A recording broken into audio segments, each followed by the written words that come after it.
এই যে বন্ধুরা দেখতে পাচ্ছেন এখানে মাছ মারা হচ্ছে। তো দেখি কড্ডি মাছ পাশে।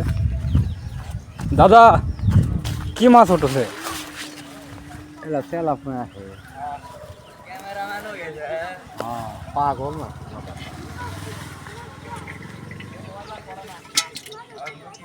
এই যে দেখতে পাচ্ছেন, হ্যাঁ দেখতে পাচ্ছেন বাড়া। কখন তো মারছে? হ্যাঁ কখন তো মারছে? ঘন্টা তিনেক হলো। ও 5-7 পাশি রে। এলে না বাচ্চারে। ওই যে দে টান দে। ওই ফাতা লাগাছে ওর থেকে ওটি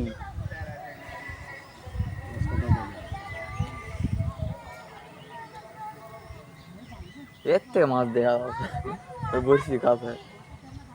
ও 8-10টা পাশি বড় বড় কি মাছ? তেলাপিয়া। ও 10টা বেশি দেন। লাগাইছে খাওয়ার জন্য। পকে ছেড়ে দেবো। আর এলা ছাড়ুন। এলা বসির মুখ দিয়ে ইয়া আছে, মুখ ভূতা লাগেনি কিচ্ছু হবে না। যেটা মরবে মরবে আর যেটা ব্যস্ত ছিল ব্যস্ত। এখন মাছে যাওয়া আছে ভালো নাকি?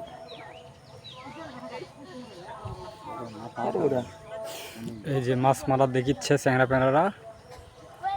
সাথে বিড়ি খাওয়া দেখিস। বিড়িগুলা ফুরাস না। এই শালা বুড়া বিড়ি ফিরা লেগেছে না,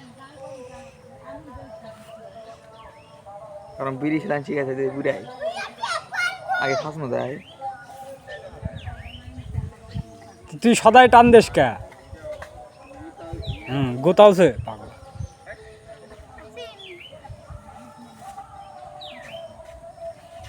তাহলে মাপু ইসমাইল দে। মাপু আমার বাপ কি লিখে জানি। এই হ্যাঁ বাপ তাই না ভাল লিখে। ডের গা শুদ্ধ ভরান পারে না কি যাওরা শুদ্ধ ভাল এটা। এই যে ওয়েদার মনে হয় বৃষ্টি আসবে। কাজ দেখাচ্ছে। পরে ছাড়মো, কোন লাঙ্গ? এডিট করে ছাড়া এডিট করে ছাড়মো।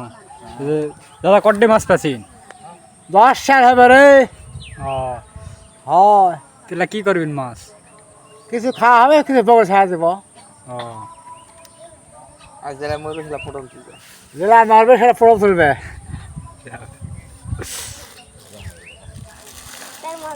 এই যে গ্রাম অঞ্চলের ছেলেপেলেরা এটা কিন্তু মানে আগেকার একটা ঐতিহ্য। আগে এরকম মাছ মারতো, কিন্তু এখন সবাই হচ্ছে ব্যস্ত। আর হচ্ছে এখন হলো সব জায়গায় সরকারি না, মানে অনেকে ছাড়ে দেয়, যার কারণে মানুষের মাছ মারে না।